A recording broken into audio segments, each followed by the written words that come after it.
Hey folks, it's Tuesday night. Welcome to the Pop Culture SquadCast Live. It's me, Bob Harrison, your host. Mike's not going to be here tonight. He's feeling under the weather, so we're wishing him well and sending him good thoughts. His quote was, "I feel like crap and I bite, so I'm fine with him not being here and getting better." Thanks everybody for being here. We are excited to have a good show tonight. I got a bunch of stuff I want to talk about. I'm going to try to get through it as best and as smoothly as I can between now and when we bring in our guests. We have a great guest tonight. We have Chris Anderson, who's doing some great things in comics, both creatively and organizationally, and we want to talk about that. We're really excited to have him on the show, and we thank you guys for being here. It is September. Over here on the East Coast in the Mid-Atlantic states, it is fallish. We're loving it. I'm going to do a quick mailbag. What happened today? This is what I got in the mail. Check it out. My edition of Comics Courier Volume 2, the 2025 Summer and Fall edition.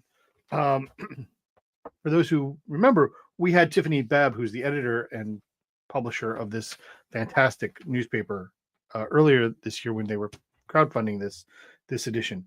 It's here. It's done. I just got it today, so I haven't read it yet, but I am excited to read it. There's things in here that I'm really excited for. There's a review of Babs, which I want to find out what other people think about it, because I love Babs. There is an essay in here by Rob Salkowitz, who is a renowned journalist on comics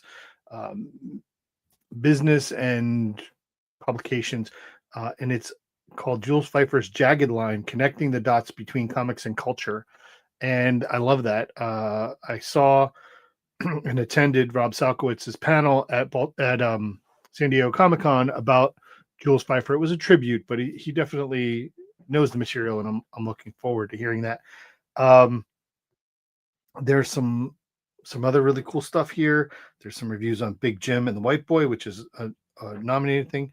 There's an interesting thing here by Rosie Knight, which I'm excited to see and I'm excited to read. It says Daredevil has never been better than under the care of Andy Nocenti and John Romita Jr. Now, that's an interesting thought.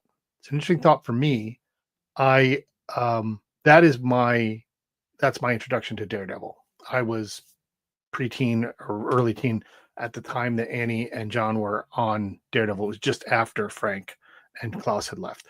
I've since gone back and read that, but that Daredevil was the first Daredevil that I read, and I really loved it. And to be honest with you, I always kind of felt this way until the Zdarsky run, and I really love the Zdarsky run. There's some great stuff on sound effects. Anyway, this is issue 3 will be crowdfunding pretty soon, and we certainly expect for everybody here to get behind it and get behind that great publication. It's important to have criticism for comics, and when I say criticism, I don't mean just shouting that I hate this, I love this. It's got to be thought about. It's got to be considered criticism, and Tiffany's doing a fantastic job with that, and we wish them all the best.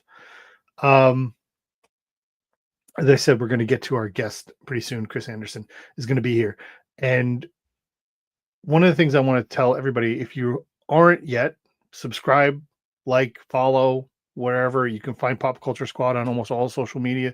Pop Culture Squad, one word. You can also follow me on TikTok. We're still working about how to get Pop Culture Squad and me connected. But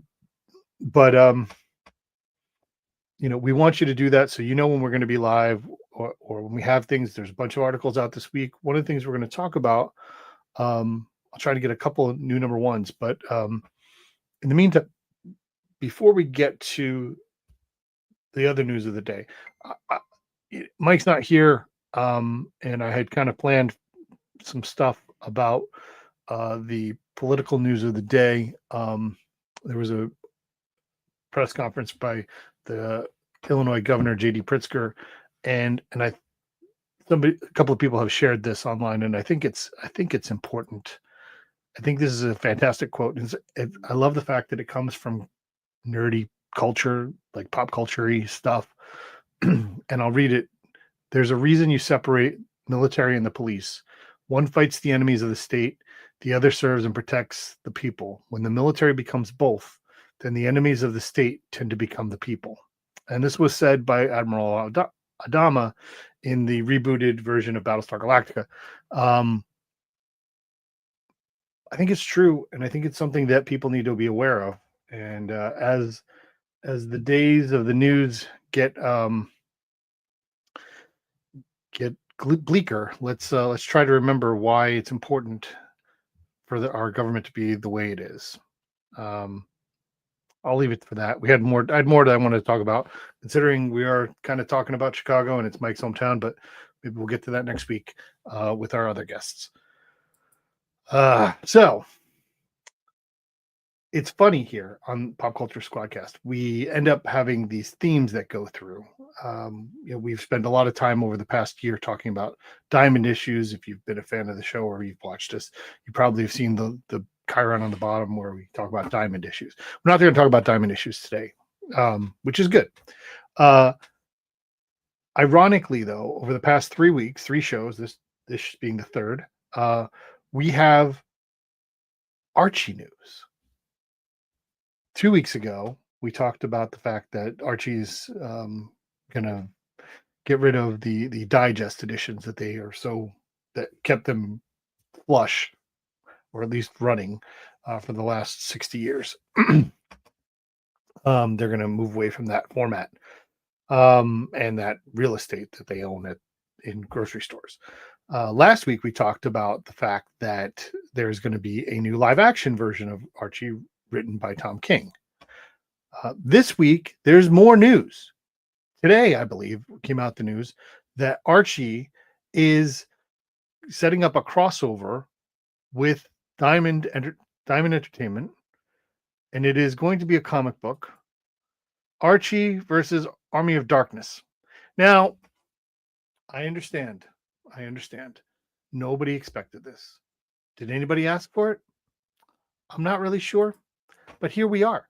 We have Archie versus Army of Darkness. Ash and Archie. I am confident that they will get the right people to work on this. I am slightly excited about the concept of those people getting to play in these multiple universes. One of our guests recently was Aubrey Sitterson, and his work that he did on like the last Archie comic. I forget the name of it, the greatest Archie comic, whatever it was. It was a dystopian Fist of the North Star Archie, which was fantastic. So there is room for this type of genre in the Archie universe, and I look forward to it. I hope that people will do it well, and we'll let you know if we find out more. That's a little bit of news. What other news? This is Marvel news, not necessarily Archie, but it also is a little bit dystopian. We have at the end of this month, Marvel Zombies is going to be streaming on Disney Plus, and in there, I believe I'm not sure if I think it's the second season or so, but Blade will show up, which is highly anticipated. Blade has been questionable in terms of his existence in the MCU. I think the only evidence of him was the voice who spoke to the Black Knight at the end of Eternals. So he will be in Marvel Zombies, and fans of Blade and fans of Marvel Zombies will be, I'm sure, happy about that. Particularly Blade being around zombies makes a lot of sense. Daywalkers, Living Dead, that kind of stuff. That's news. All right. What else is going on? Well, tomorrow is New Comic Book Day, as we normally have here.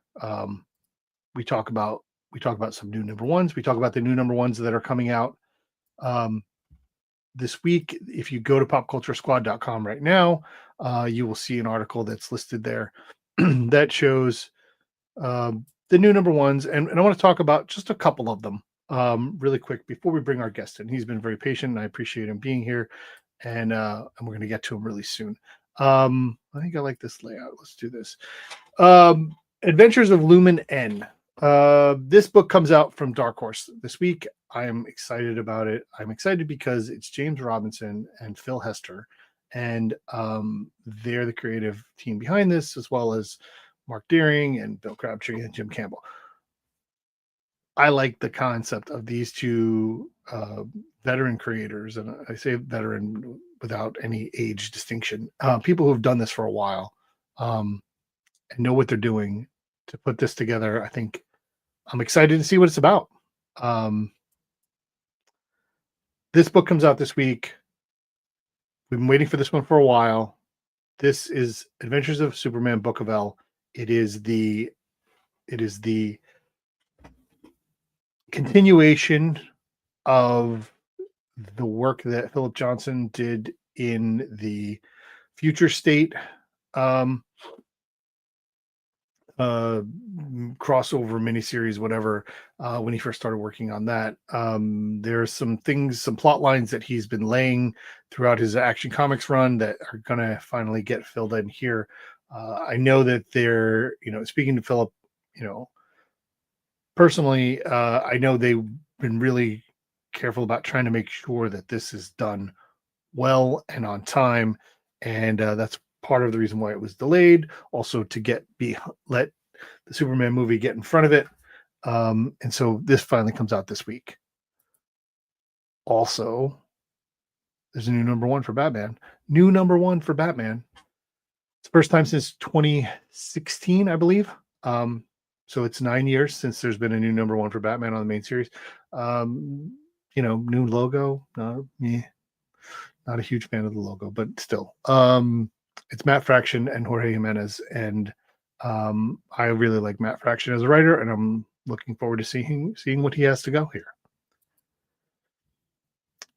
If you are a fan of comic book art objects, go to your bookstore, go to your comic shop if they have this, and tell them to order it if they haven't ordered it yet, and get this book. It is a deluxe collected edition of Breathtaker. Breathtaker is a series that DC put out in the 90s. It is written by Mark Wheatley and art by Mark Wheatley and Mark Hempel, mostly Mark Hempel art, Mark Wheatley as well. Walter Simonson did the introduction, and again, Mike is not here, but this book is dedicated to Mike Gold. Mike Gold was very instrumental in these guys getting their start in comics and getting to the point where they were able to make this masterpiece. And so if you haven't read Breathtaker, it's gorgeous. It's a great story. It's high quality comic storytelling, and just drop dead gorgeous. You will love it. So I highly recommend people going to get this book. And I've seen the actual edition of this at the at the Titan Books table, because Titan Books is the one who's doing this collected edition. At their table at San Diego Comic-Con, they had pre-release copies that you could buy, and I meant to go back, but then I didn't have an ability. I didn't get it. I'm the one thing I was disappointed about it at San Diego Comic-Con. And I think we'll end with this one. This is a new book from Image by Tate Brownball and Jake Phillips, and yeah, I'm in. The two of those guys are both creators that I enjoy, and I look forward to their work, and so yeah, I'm ready to go with that. So this book comes out tomorrow from Image. I'm probably going to read it as soon as I'm done talking to Chris. So those are the new number ones. There's some bit of comic news out there, some bit of political commentary. So we've done our stuff. Thank you guys for being here. This is the format you're going to get if you're new here. This is what we do. We do kind of an opening dialogue usually. I like that opening. It's the opening dialogue. I'm gonna can that remark. Opening dialogue. I'm doing a monologue tonight because Mike's not here, but normally it's the two of us. And then we get to our guests. I want to get to our guest now. I met Chris 2 years ago. Pretty sure it was 2 years ago at Baltimore Comic-Con. It was a late night, and we hit it off, and we talked about comics. And I immediately knew this was somebody who I was going to want to keep in touch with. And I'm glad I have, and I'm excited for where he is today. And we're going to talk about how he got there, and we're going to talk about where he's going. And before I say anything else, let's bring in Chris Anderson.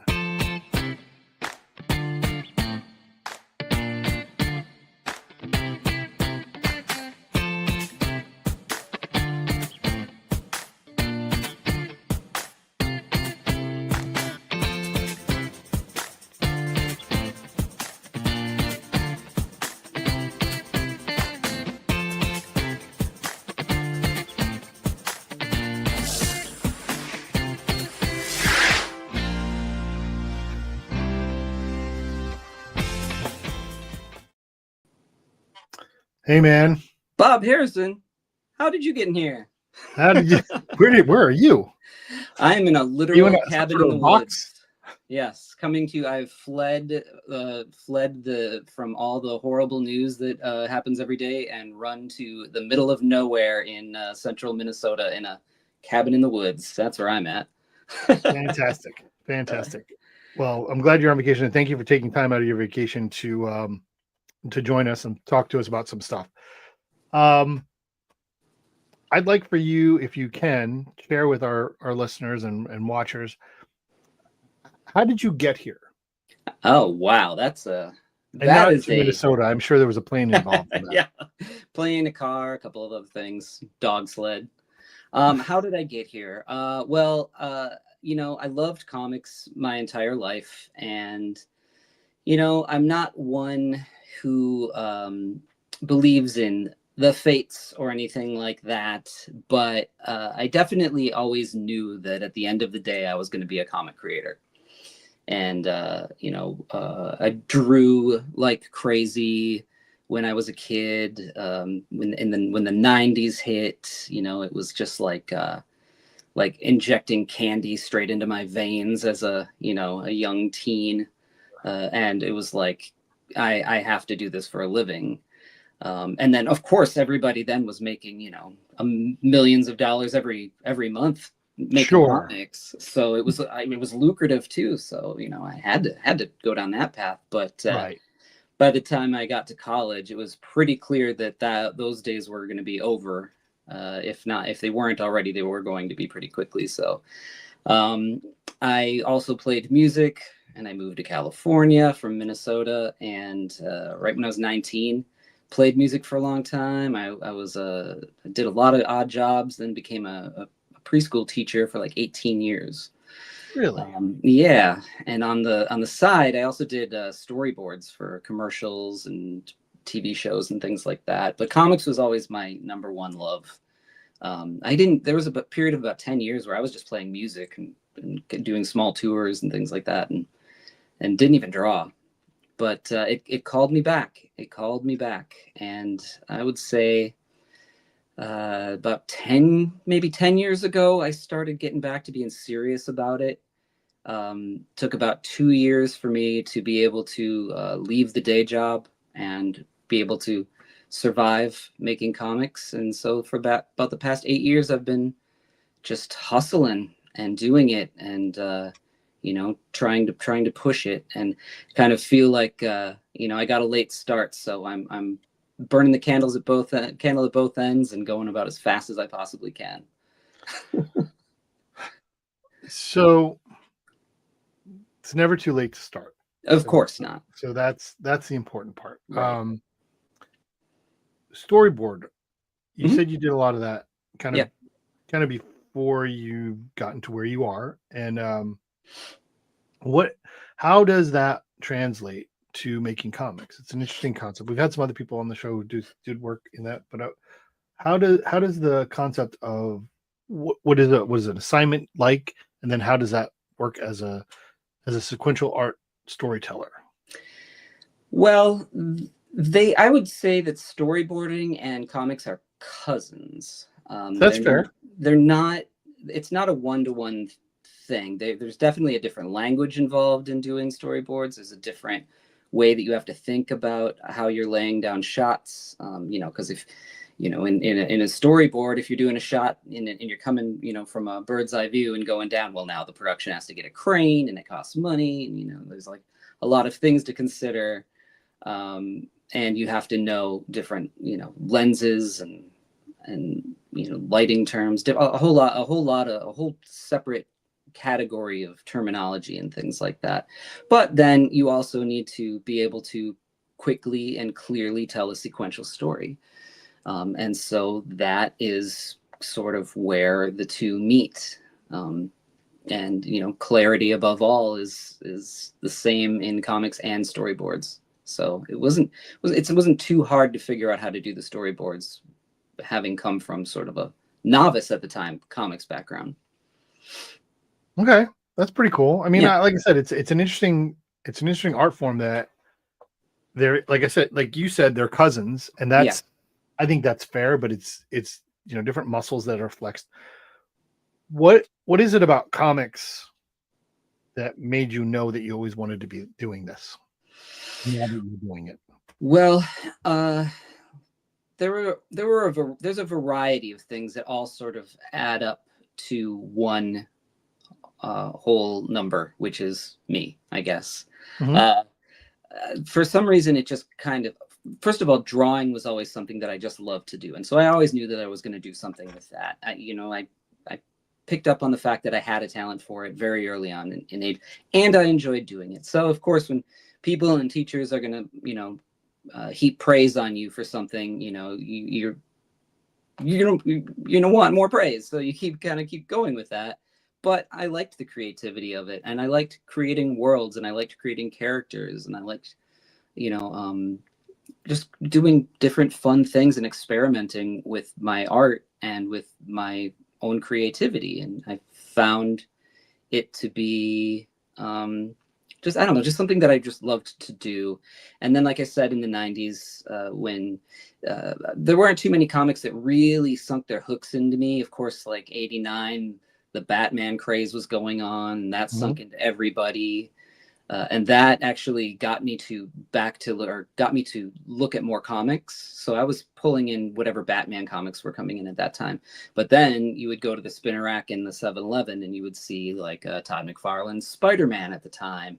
Mm-hmm. And that was coming from I had older brothers who had like Buscema, Thor, and comics around and stuff, which were great. They were fantastic. But then you see something like McFarlane's work on after that, and it's like, whoa, this is something totally different. Sure. And trying to copy that, it was just a whole other kind of drug, so to speak. Sure. And that led to Vertigo books, and that led to other things, and it just kept it snowballed from there, that there's this whole world of comics out there. And then I would go to like the Chicago Comic-Con, and I would show like Dick Giordano my work, or Denny O'Neil, and just get feedback from them. And they were all just so encouraging. And that got me hyped up even more to want to do this. And I just fell in love with the art form. It's at such an early age, and just kept kind of pushing myself and trying to come up with my own style. And then, like I said, I fell off of it for about 10 years. I wasn't reading comics at all. I wasn't drawing. It was all about, playing music for a while. And I forget what happened. I think it was like I was working at the school, and the people that I was sort of carpooling with once in a while were reading comics. And I said, oh, I used to love comics. I got it, like 5,000 of them back home. I don't have any here. And they're like, oh, you should check this out. And I think the New 52 is just happening. Sure. So I kind of went all in, bought everything, spent my whole paycheck on those DC titles when they came back. And then I discovered, I picked up kind of where I left off, saw where things had gone when I left, which, to be honest, I don't feel like I missed a whole lot.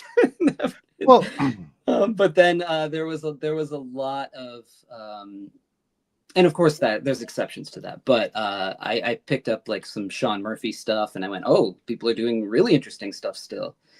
And that sort of got me back in, and I met a friend who was a writer, and he said, why don't we work on this short story and see if we can get it into something. We did, it worked. And it just kept going from there. And then I was all in. I said, you know what, if I'm not going to do this now, I'm never going to do it. Let's just do this. That's awesome. That's awesome. It's fantastic. I mean, you've in the time that you've been doing this, you've established yourself, and I want to talk a little bit about some of your indie stuff. We're going to get to that in a decent amount, but I do want to really kind of talk about the thing you're working on now that hasn't come out, but it will be shortly, and that's American Caper. Yep, comes out in November. Yep. I want to bring people up to date on what this is. So American Caper is a comic that is being that is show run by Absurd Ventures, and that organization or that company is owned by Dan Houser and or run by Dan Houser and Laszlo, and they are behind the video game Grand Theft Auto. David Lapham is doing pencils. You're doing inks. Lee Lower is on colors. Nate Picos on letters. Shelley Bond is show running this thing with Daniel as co-editor, and this is going to be something when it hits the ground. I want to talk to you about it, but there's a trailer here, and I want to share it with the folks. I want them to see what this is all about. So let's do that first. From Absurd Ventures and Dark Horse Comics comes the first appearance of a new crime fiction saga, an original comic book series from the mind of Dan Houser, the writer and creative director of Grand Theft Auto. A tale of two totally normal, completely damaged families. In a world of corrupt business, inept politics, bungling crime, self-righteous justice, and problematic leisure wear, American Caper.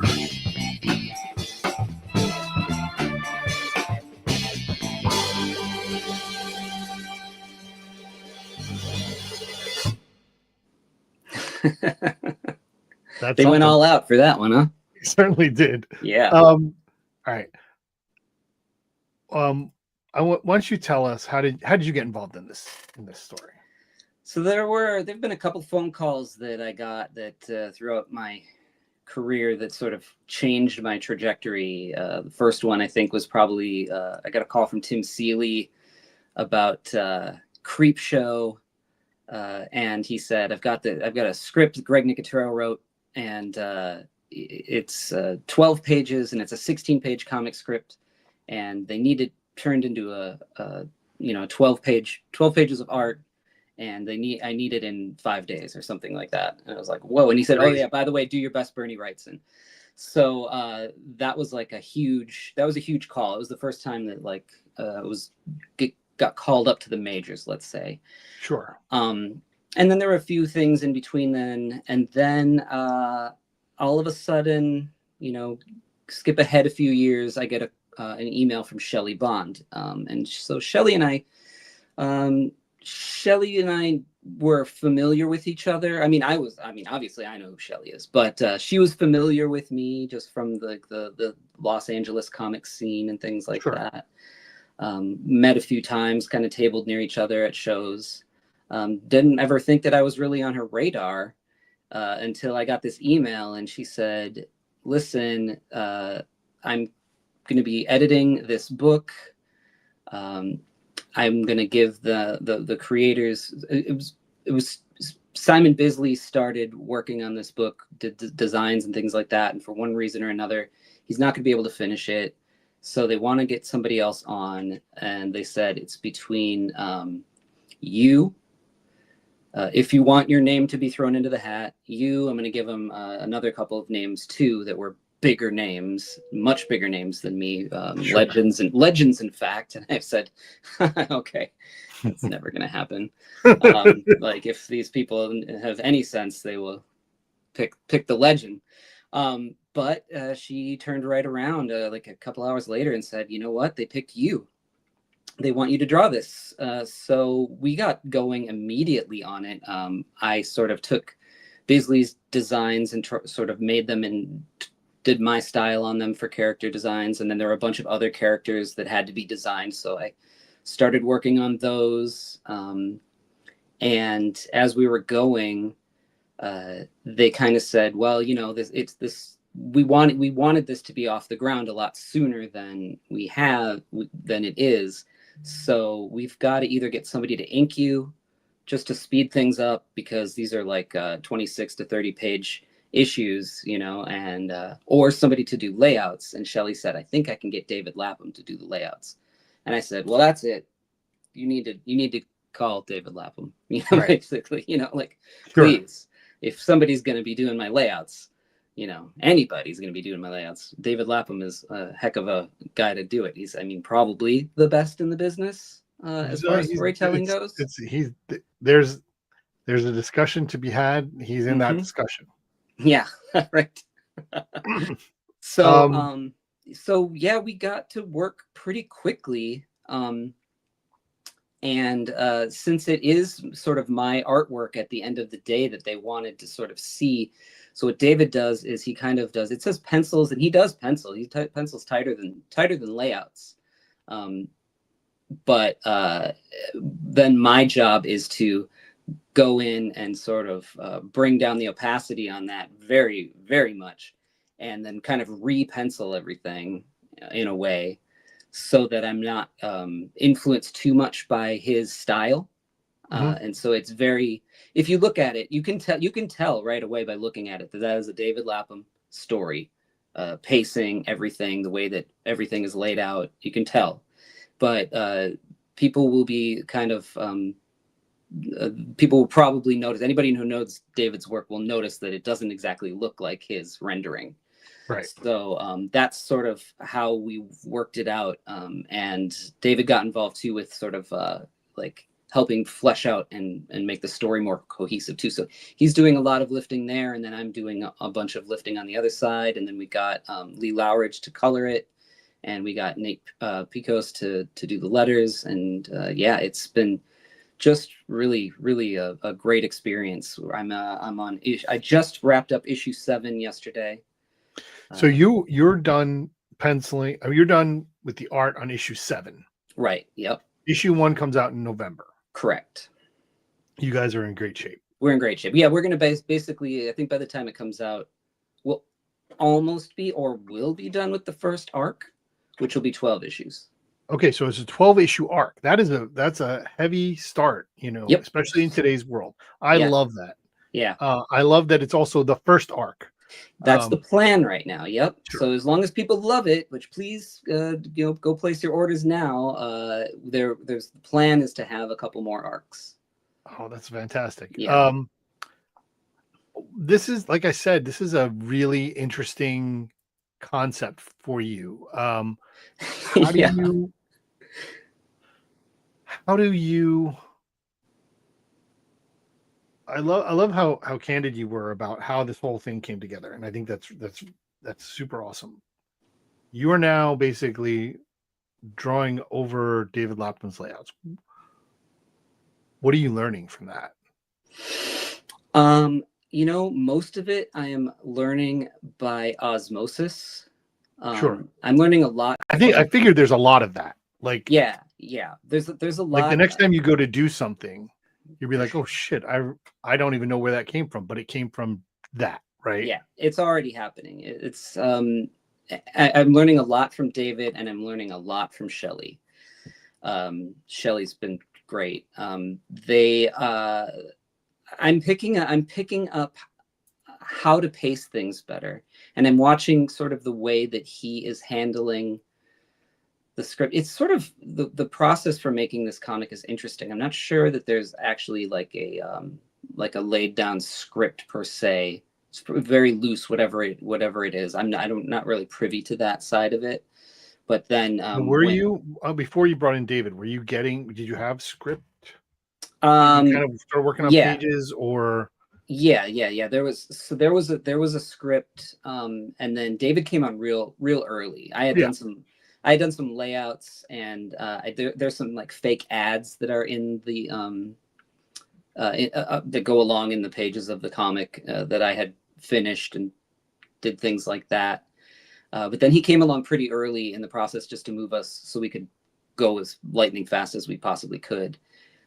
So yeah, there was a script for it. It evolved, over time. And so what I kind of get are at the end is not a script, but David's sort of notes in his margins of his layouts with dialogue and describing anything that I really need to know what it is. Yeah, it's interesting. I was at the panel for this comic at San Diego Comic-Con, where that entire crew except for Dan was pretty much there. And as Laszlo was talking about how they're writing it, there's a lot of back and forth, and it's not the traditional that if you talk to someone who's working for one of the big two, it's like, hey, writer delivers a script, hands it to the editor takes script, hands it to artist / inker, colorist, whatever, and the writer comes back when it's done. It definitely seems like there's a lot more ad hoc in terms of how this is going, and I think that's a lot. There's a lot of generative feedback from writing and art that's coming through, which I think makes a great comic. Yeah. But yeah, it seems very interesting. Yeah, it's not a traditional sort of, I don't know what the word I'm looking for is. It's not a traditional way of doing it. It's not but it ends up sort of, it's not the conveyor belt that you know. That's the word. That's right. The word we're both looking for. Yeah. So but what it does is it gives everybody a little bit more time to think about the pacing and think about, oh, is this right for the story? And, oh, do we need this? And is this more important? I think it's crafting an even better story, a more cohesive thing, or it's really interesting the way that it's all coming together. So what is the story about? What can you tell our listeners and viewers? Let's see. Just sort of in general, it is about a two families that live next door to each other in a made-up town called Verona, Wyoming. And there is some mob things that happen to drop on their lap. One of the characters is like a perfect Mormon husband who has sort of been blackmailed into becoming a hitman, murderer kind of thing. The other one, guy next door, has a gambling problem, and his wife is sort of swallowed the red pill and is a little bit gun crazy, and then there is a beautiful like a Mexican model who was the girlfriend of a mob boss who fled Mexico and was trying to get as far away as she could, hopped in a van with other migrants. That van was hijacked by some escaped criminals from a jail, and it's just madness ensues. And that sounds like a lot, and it sounds crazy, and it is, but it just is making for such a great cohesive story with a cast of characters that you'd be hard pressed to find in comics at all. Yeah, I mean, it certainly seems that way.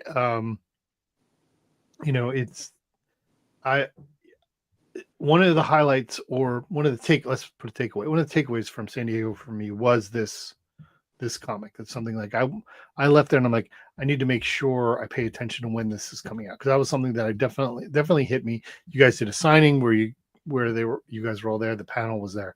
There was a little bit of an activation by Absurd Ventures, which that's I hope that they continue in this medium. It's they certainly got good people working for them on their first first foray into the medium. So we're excited about it. Yeah, they got the best of the best and me. You were included in my comment. We'll see. You were included in my comment. Oh my gosh, I'm very excited for you. Thank you. I want to shift gears. Sure. From the big, massive, dark horse corporate thing you're working on, which is really, really cool, to something else that's very, very near and dear to your heart, and mine as well. Power Pulp Comics. What is this? And if you want to know what it is, you can go to the comment section and there's a link there to take you right to it. But you and I talked about this when we saw each other earlier this year at Heroes Con, and it had just been announced that day. And tell our fans and listeners, what are you guys trying to do here? What we're doing is self-published comics have had a hard road thus far, just because of the infrastructure wasn't there to get them into the hands of as many fans as should be enjoying these things. I personally think that the self-published comics that are out there are probably the best that are being put out today. They're not controlled by, any corporations. There's no, crazy oversight over it all. And creators are free to make their books and own their IPs. And it just is very hard to make a living that way. You can't, if a person wants to order my book, say, they've got to go to my website. They have to, first of all, find out about me, go to my website, order my book, and then I will send it to them after they pay for shipping. And if, another creator is the same thing, they got to find out about them, go and order it, pay for shipping, and boom, boom, boom, boom, all over the place. And there was never a really good place for self-publishers to go to get their books distributed to stores, into the hands of customers that weren't just people who stumbled upon them from their social media posts onto their website, or just hand doing it at conventions. Sure. And then, so from my perspective at the time when we started all of this, for years, I was sort of racking my brain going, gosh, why isn't there a distributor for self-published comics? Is it that no one wants to take a chance on that, put the money behind that? Is the infrastructure going to be too crazy? Why is this not happening? And I have a closet full of books, that I kickstarted, and I sell them very well when I go to shows. But, I'm doing less and less shows because I'm working on more and more projects. So I'm just going to have these books for forever, right? And I said, well, how can I move them? And at the time, Diamond was still around, and hey, Teen, Diamond was still around, and there were ways, I thought of a way in which we could possibly do that. And that was sort of by coming together under an umbrella of a name and sort of being a fake publisher, and Sure. And try to get it into Diamond that way, to just at least to have it out to try to get our stuff into stores. During that whole time, I just happened to be talking to my friends John and James Coates.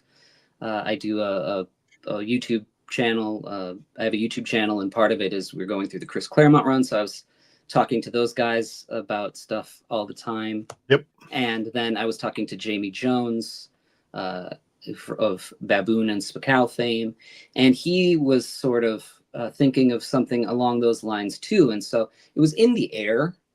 And so we just started to get together to say, okay, well, maybe we can make this happen. And while we were kind of talking about it, that's when Diamond really collapsed. And Sure. So that was not going to be a way in. Obviously, everybody was trying to flood Lunar. That wasn't going to work. So we sort of figured out a way to distribute things ourselves and get it out, get all of our books into a central location, and then make a media push as big as we could to let shops know that we are open for business. All of our books will be shipped to you from a central location, over $200 free shipping. And the same goes for individuals who are in shop, anybody really, but we wanted to also be able to get our books to people who are in sort of comic shop deserts, that aren't able to get it. And so now you can go there. It has grown exponentially since then. So many creators are on board now. And then you can go there under, we call it like a banner of quality, is the Power Pulp logo with a list of creators. And we're slowly bringing in more and more and just kind of like being tastemakers, I guess, for independent comics and self-published comics and trying to bring you the best of the best. So I am, I love the idea. I've loved the idea from the first time I heard about it. I want to talk about it. So this is the list, as you were mentioning. These are all the people who are part of this collective. And I don't know if you like that word, but I love that word for this. Mm-hmm. It is the perfect word. This collective of indie comics creators, and Dino's watching, and he was going to be on the show next month. And I know he's a huge fan of this as well. But do you? First of all, I think your timing is right. I think the serendipity. Well, yeah. I mean, there's a lot to that. That's how things work in this world, right? For sure. But the downfall of Diamond, as I mentioned earlier on the show, that we typically document that, is the right time, because retailers have more of an appetite for something like this. You would not find, if you asked me this 6 years ago, retailers like, no, if it's not in the Diamond catalog, I don't want to hear about it. Right.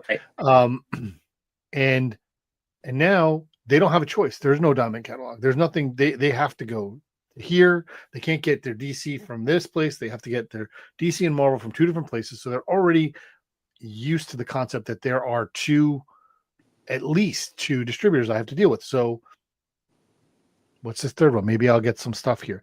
Do you guys want consumers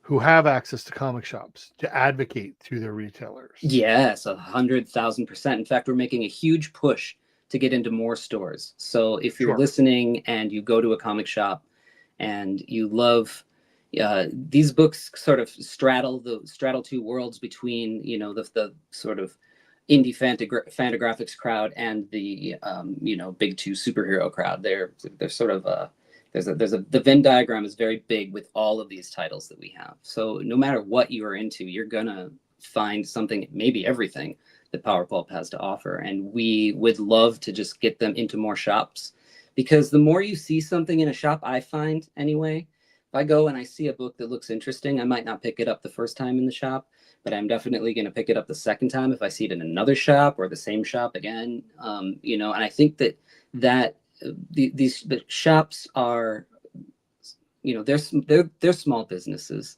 They have their communities of people, and people talk, and the game of the telephone game goes far and wide, and that's how things get attention. And we've been sort of I don't know, just really trying to push to get our books into more stores and kind of just really grow that, and so that you can walk into any shop and find Power Pulp Comics is kind of our end goal. So I'm somebody who goes to the comic shop not often enough.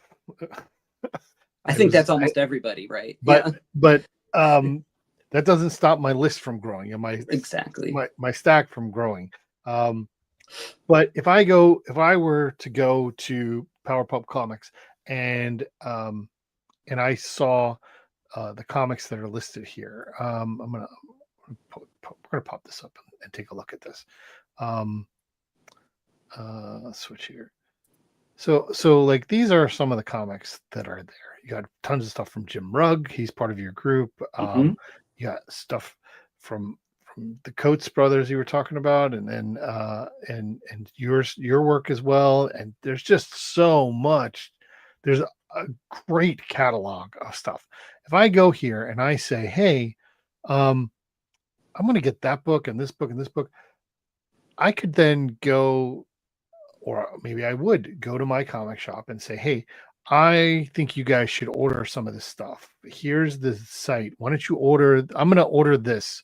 Why don't you order it for me? And I'll pay you. Like the way that it works, right? So you guys, retailers, as long as That's a great way. Yep.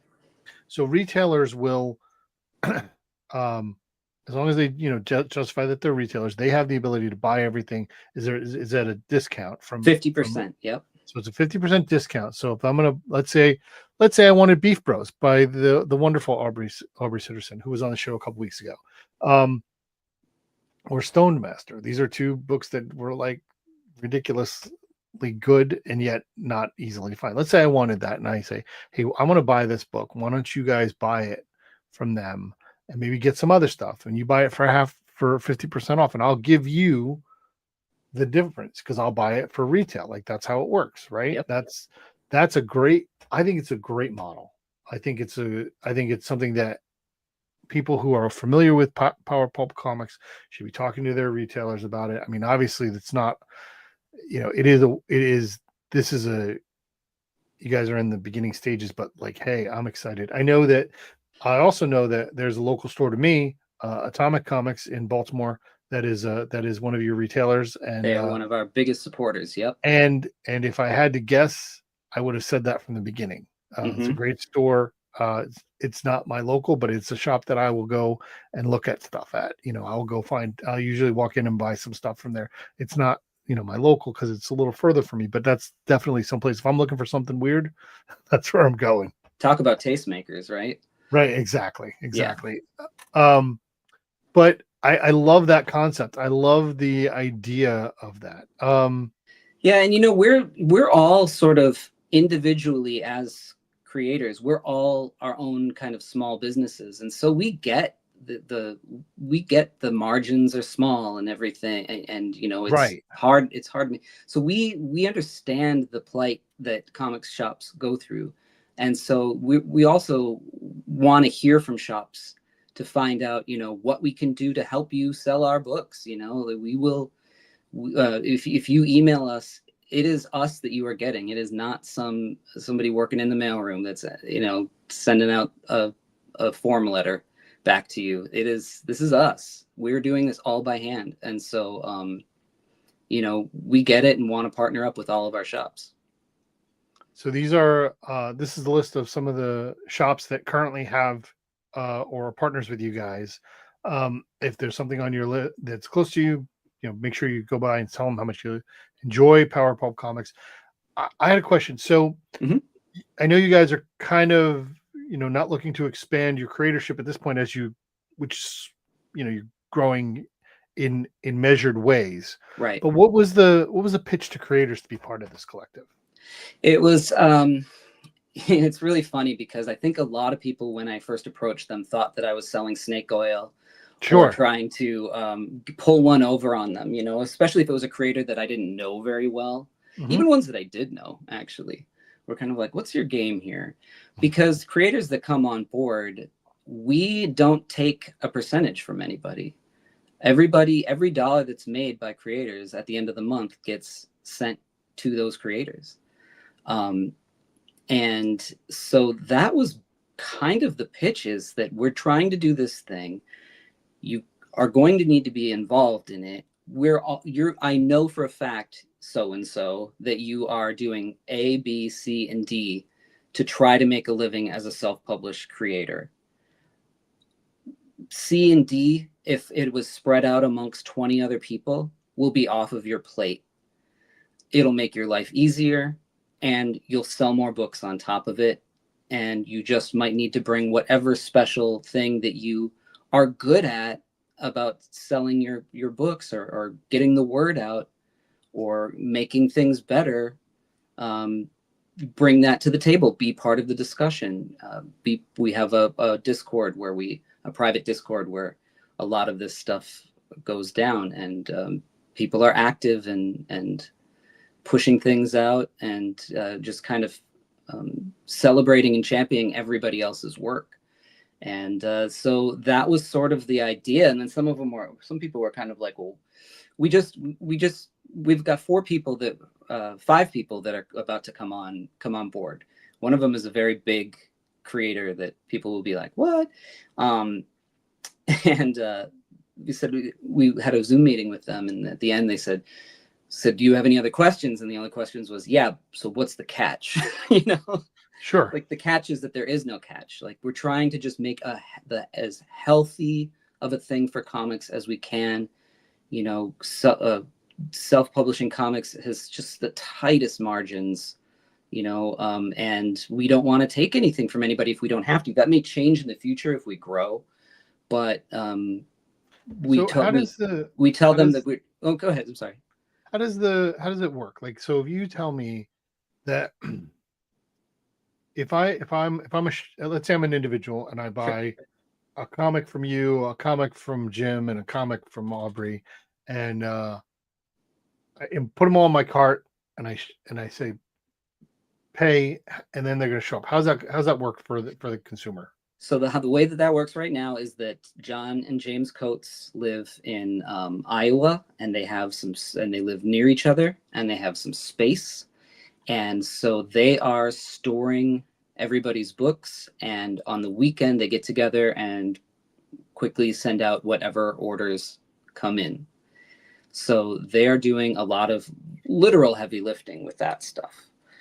And that is sort of the linchpin of everything. And there's always, we have backup things sort of that we've talked about in place for, if they can't do it for whatever reason or for a time being and stuff like that. But that is right now, that is how it is going. And in the future, if it gets too big and it becomes unwieldy, that 2 people can't really handle it as like a part-time thing, because they both have day jobs too,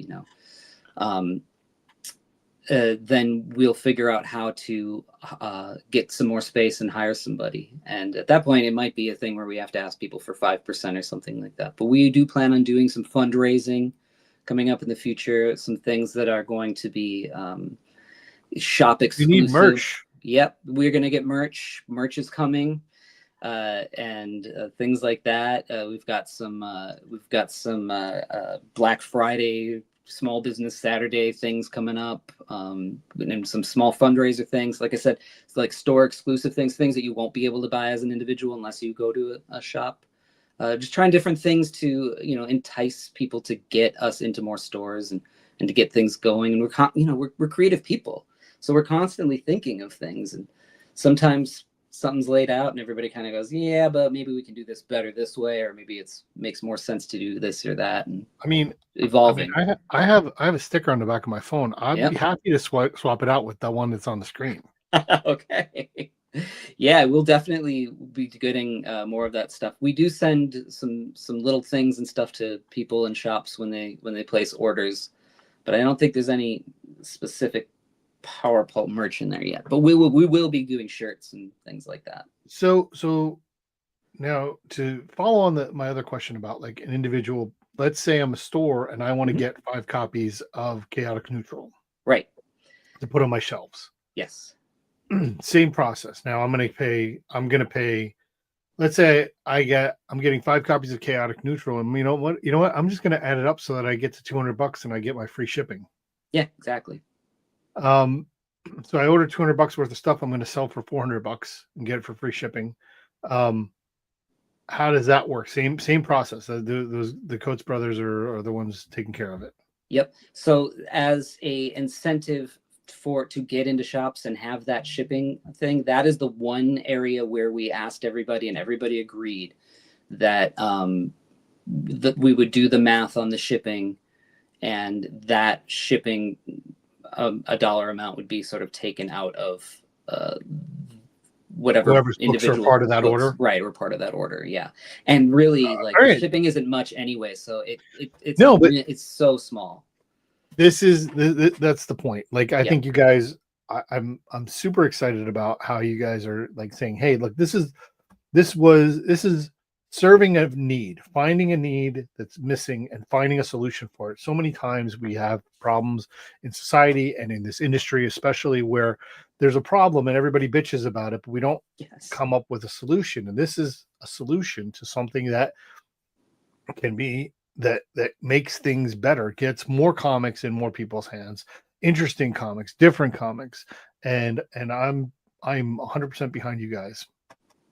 Well, thanks, Bob. Yeah, I really feel like that we have a lot of established creators on that people know and love already, more that are coming on. And then there's some creators that people may have never heard of before. But I could probably almost guarantee that these are the creators that you're going to be talking about, in the next couple of years with working on whatever the heck they want, because we're sort of all raising each other up together. And really hope that the audience, comes along for the ride. So what is the reaction you guys have gotten from retailers who are part of this so far? Almost 100% positive, just excitement for the ones that know about it and are just ready to go. I mean, there are a couple retailers that, some of us live near who are the kind of retailers who are, I sell these kind of books and that's it, and I'm not getting anything else. Sure. And there are obviously their answer to us was the same thing. So there's as many comic shops in the world as there are different kinds as there are snowflakes. So it's just the way that it is. But for almost the majority of comments have been just like over the moon excited about it. So you've said that there's some more people coming on, some more creators. You guys are ready to open up a new set of stuff. Right. What is your perspective as creators? Like, you guys printed so much, right? Probably from Kickstarters or whatever. How do you guys, whatever you guys have in stock is what you have in stock? Does that present problems in terms of reprints, and how are you guys going to deal with that? Like, sure. That is on. So again, it's a collective. So everybody's their own individual business. So right, how you do your business is your business, right? But I would say that I think the way that I do it is that a quarter of the money that I make from any book has to go back into a pot for the reprinting of the next thing, because that quarter is what paid for the print run in the first place, right? Sure. So when that book does go out of print, the money is there to print the next one, or issue 2, or whatever it may be, however you may doing it. That's just sort of how the business works. So some people have run into issues because they just kind of got the money and spent it, not thinking about the fact that they were going to have to do it again. There's no more. Yeah, and that's what happens. And so we're a collective. We come up with ideas of how to make that happen. Like right now, we're the Kickstarter for Galaxy Gods, James Coates' book, just ended. Was very successful, almost double what he asked for. Now Charles Glaubitz is doing his starting tomorrow. Charles Glaubitz will be kickstarting his sequel to Starseeds for 2 issues. And there will be more issues to come. But we get behind each other to crowdfund when we have to crowdfund. We get behind to fundraise when we have to fundraise for people. We're just to help each other out as much as we can. We're just all trying to lift each other up, and that's basically how it goes. Excited. Definitely. I'm sorry Mike's not here, because he would totally be very excited about this. I was looking forward to him being part of this conversation, because it's everything that he believes in terms of the medium and the accessibility. And like I said, you guys hit, like, timing is everything with that. Timing is everything with your where you Yeah, I'm very thankful that your timing has been really good this year. Let's put it Thanks, that man. way. Yeah, I've had a lot of serendipity going on this year for sure. I hope that continues. Well, sure, sure. I want to talk a little bit about um, some of your other work that we Mhm. haven't talked about. Sure. So if somebody goes onto Power Pulp Comics, like there's some stuff here that that's yours that you can get. Let me bring this in. Hang on a second. Let's remove this, stop this one, add this one. You know, it's always the problem of producing and talking at the same time. I know it all too well. Yeah, yeah. I mean, that's true. You're I really, I like the fact that of your podcast that you guys do with the Claremont run. I think that's fantastic. But where did it go? Where did it Mine are go? towards the top, Towards I the top. think. Towards the top. Towards the top. I went past it quick.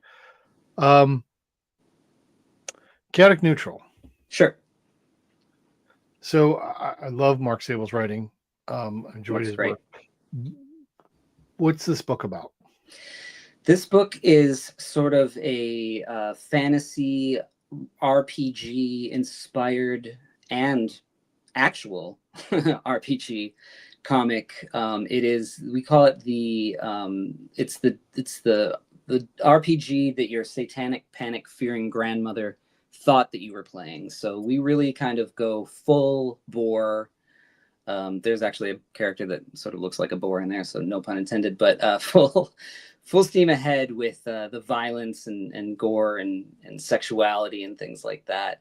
And we wanted it to sort of look like the old modules, not just the trade dress that David Acampo did so beautifully, and Mira Lark actually painted over my drawing for that cover because I'm not a good painter, and it just came out so great. But we wanted it to sort of have that feel of the old modules on the interior too, and so I drew this book. It took us a long time to get it out because the module, actually, there's like a 25-page module at the end of the 45 pages of comics, or no, 48 pages of comics and a 24-page game module. So you can actually play the world that this thing sets up. And I'm about to get rolling. Actually, I'm well into issue 2 of this. Oh, So fantastic. yeah, there will be more. This is a very successful book, I have to say. It was kind of hard for us to figure out where to put the price point, because a book this size is usually about $20 in the indie world, but then a module of that size can be like $50. So Sure. we sort of met it in the middle, because you're getting a lot of stuff, not just like this full comic story, but a full on module that you can play for weeks if you want to do months, just in this one little book. That's fantastic. That's exciting. So I mean, like, well, I don't have this, I don't think. So I'll have to get that. So, but Spectral is something else that's been around for a few years now, a couple of years. Mm-hmm. And I know you were super proud of this book. Tell the folks about this book. So David Acampo, who wrote Spectral, and I worked on my first graphic novel together, Lost Angels, that we co-created. And in between issues of Lost Angels, I was drawing so many wings that it was starting to drive me crazy. And so he said, I have an idea for this, little 12-page story about a devil, and it'd be kind of cool, minimal coloring. We can just do some spot coloring with red. And we did that and sort of started selling that at shows along with Lost Angels, and people loved it. And so we did another, and we did green, and we said, well, let's call it Spectral, and work our way through the spectrum of these horror stories, like EC style horror stories.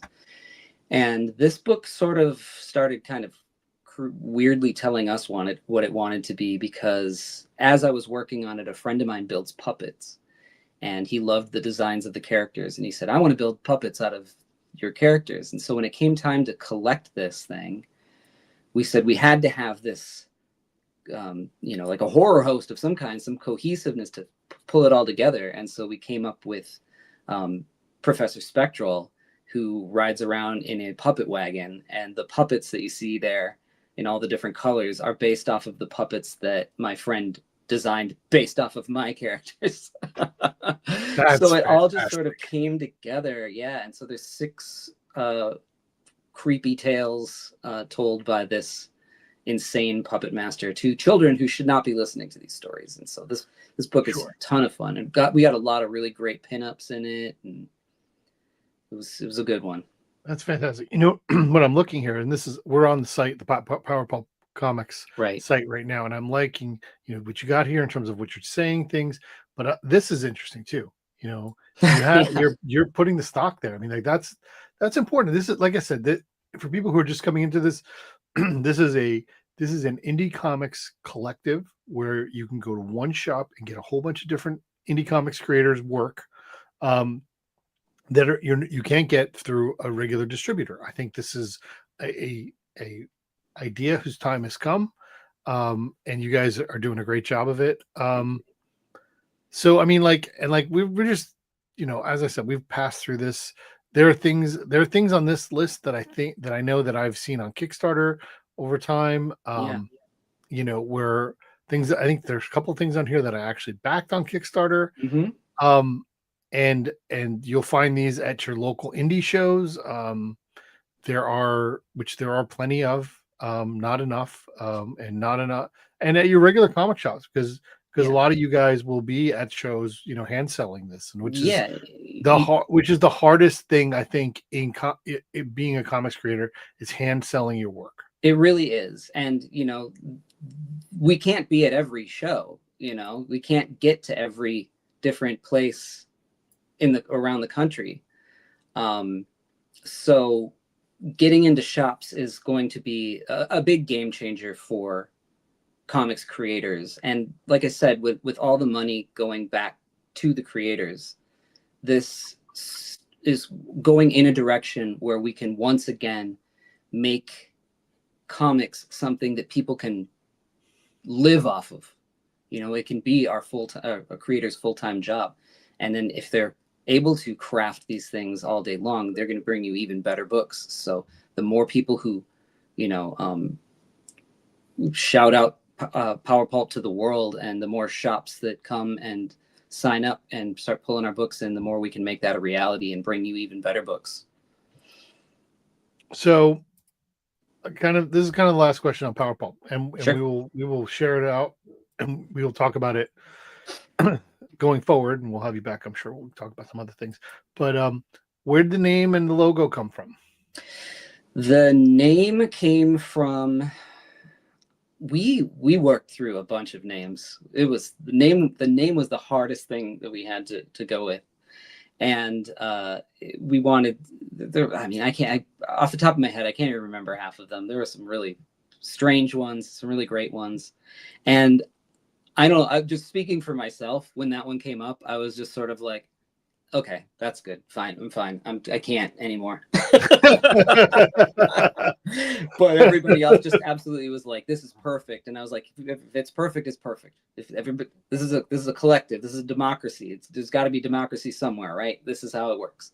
So, we went with that. And then the logo itself went through this evolution. I think the very, very, very first one, either John or James Coates, kind of just did this eye thing, and they weren't even really sure where it was coming from. I don't think it just kind of happened. And then I think it went to Tony Farrow, and he kind of came up with this other thing that's got some lightning on it and things like that. And then Jamie Jones took a crack at it, and we were all kind of everybody was kind of taking a crack at it. But then Sam J. Royale, who is the logo designer, one of the best ones we have in comics, honestly. He joined Power Pulp with his fantastic books. If you've never seen Sam J. Royale's work, please go check it out. He does this not bizarre, but like really interesting multimedia stuff. It's really incredible. But his day job is doing graphic design for one of the major book publishers. And so he took it and ran with it and came up with this. He actually did my three-headed pigman logo and the Cosmic Lion Productions logo as well. Hmm. But he knocked it out of the park. There's this one, and then there's also like a banner one that Sure. looks different, but they're both official Power Pulp logos. So, well, I mean, you know, it's both of them have the same aesthetic. Yeah. And it looks like it could have been on the cover of an underground comic from the early 70s. Yeah. You know, and I know I'm thinking that there was something like that in your minds as to what you wanted to evoke. Yeah. Just naturally, I think that's just part of our DNA. Sure. We're this weird group of creators that are all coming up that have all of comics history to stand, the shoulders of all comics history to stand on, and we mix all of them together into this one big, beautiful, weird thing that we're doing. Yeah, I mean, like I said, it is that perspective, that time frame of comics is exactly what you guys are doing. It's what indie comics are today. I mean, and when I say true indie self-published comics, you know, that, you know, underground comics, which Mike knows very well, was self-published, you know, on mimeograph machines at times, and figured out a way to get a hold of some paper and put it out there. And in if you move forward to, you know, 50 years, that's where we are today. That's what you guys are doing. There's things, you know, the tools have gotten more accessible, and some of the other things have gotten easier to get a hold of, but the costs are still there. And so you're on a very tight margin trying to get this stuff out there. We're excited for you. We're behind this. I think this is, you know, we talk about this all the time. I do, at least, you know, I you know, every day I'm telling people to read more comics. You know, they're good for you. They will move you. And these comics will do those things too. This is the place to find things where people are really experimenting and really investigating the human condition. And that's what the stories are about. Yeah, we have to evangelize comics. There is no PR for comics as a whole. You know, not enough people are reading them. They're just as legitimate and good, if not better, than all the other popular mediums. You know, so the more we talk about it and try to push it on people, whether they like it or not, damn it. It's funny because you use that word. I use that word often when I talk about I talk about comics, and there's a time in my life I remember very specifically. I was young. I was maybe 12 or 13, and it was the first time that I successfully evangelized comics. I convinced a grown woman to read comics, and I just last month spoke to the creators of that comic and told them about it, and it was ElfQuest. Okay. So we had a boarder living in my house. I live with my mom and my sister. We had some extra rooms, and so she had a couple other people living in the house that paid rent. And one of them was, you know, mid-20s woman who she was super cool. Like, her brother worked in a radio station, and she had gone to see, there was an interview with Robert Palmer, and she like stole his thrown out cigarette case and stuff like that. Like, you know, yeah, she was super cool for a 13-year-old in 1985. Oh yeah. But you know, I was reading ElfQuest, the epic run, and it was moving me so many ways. And I'm like, you know, we talk about stuff. I'm like, you might like this, because I mean, I had boxes and boxes of comics in my room, you know, but this was different. And so, and it's something like that, something where it's not necessarily, please understand, probably half of my comic collection, which is tens of thousands, is superheroes. Yeah. Right. Right. But and I love that because the stories are there. Yep. But it is the smaller story. It is um the fantasy that you put into things, whether it's whatever it is that m- gets inside of you where you're not expecting it and then hits something. And that's what comics is about, and talking to people about it that way and showing them, I mean, like, there's so many comics in life where I've just cried Yeah. because it is a storytelling medium. And if you can't be moved by a story, then you need to see somebody. Yeah. I mean, if a movie will move you that way, that's you just, comics are something that you actively engage with on a kind of another level, Yeah. comics move me all the time, Yep. I can't say it enough. I am super excited about what you guys are doing. I'm super excited for the new announcements to come. Make sure there is a sign up for a newsletter on the site, so make sure people who are watching do that so we can find out when it happens. Yes. Um, Some big things coming. and make sure, I think October is the FOC for American Caper issue 1, Correct. which sounds like it's going to be a hell of a ride. And that is something we're very excited for you, for everybody involved. I know Shelly well, and her being involved in this, I feel is going to give it things that I don't think the creators even thought they were going to get from it. It feels like a Vertigo book. I'll say that. Plus, how about that? So you know what? I'll tell you. Yeah. I think from what I've seen, it feels like a Black Crown book. Yeah. It for sure is. I mean, oh, yeah. It's Shelley all over it. Yeah. Yeah, she's the ring. She's definitely the ringmaster of this whole thing. So let me tell you, that is for the quantity, like per issue, there's like some of the highest quality comic book storytelling in that label that you'll find. Every series was a banger. Every issue was packed. Sure was. And that logo. Well, the logo was good. It was awesome. I do have a Black Crown shirt, so there's that. I only have a button. Yeah. That was the first time I met Shelly, actually. I was at she probably doesn't remember it at all, but it was at Emerald City Comic-Con, and she was walking around looking at everybody's work and handing out buttons to everybody. Go buy Black Crown Comics. And I did. It worked. Nice.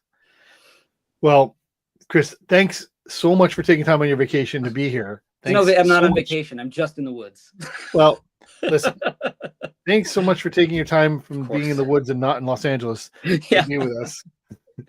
Thanks, Bob. Yeah, you thanks so much. I know we've pages been meaning to talk for a long time, and I'm so glad that I was able to finally get on here. And you are such a great evangelizer of comics, and a lot of people respect your opinion, and I include myself in that. And so, thank you so much for having me on.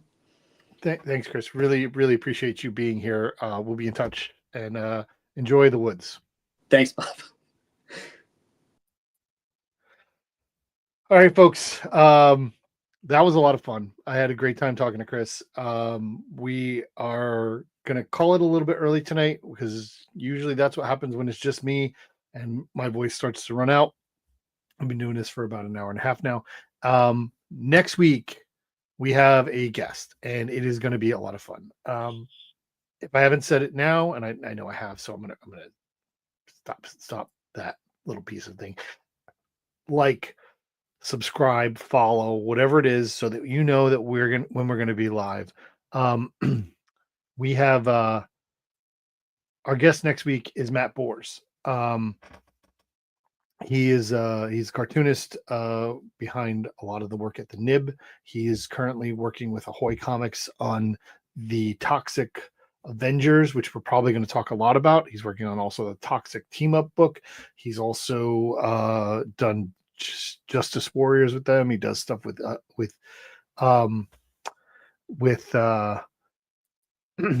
EC as well. Brilliant guy, very excited. We love hanging out with him. We love talking to him. He's going to be on the show next Tuesday. So next Tuesday, be here. Following Tuesday, we have another show. We're going to have Zach Quaintance on talking about the next thing in the comics bookcase, or the death of the comics bookcase, or the non-death of the comics bookcase. He's going to be here in a couple weeks. We have guests lined up from here to pretty much Thanksgiving. So please be here every Tuesday. We will be here. We'll go to Pop Culture Squad. You'll find out about where we go. Subscribe to the podcast, which you can do on YouTube. It's great there. You can also watch us on and get back to our stuff on Facebook, which we love. Please let us know what you think. Reach out to us. Everybody take care. Have a great night and enjoy your weather wherever you are. Hopefully it's great. And we'll see you next week. See you later.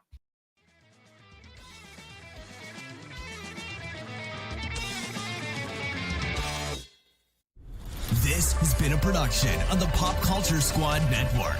PopCultureSquad.com. How do you nerd?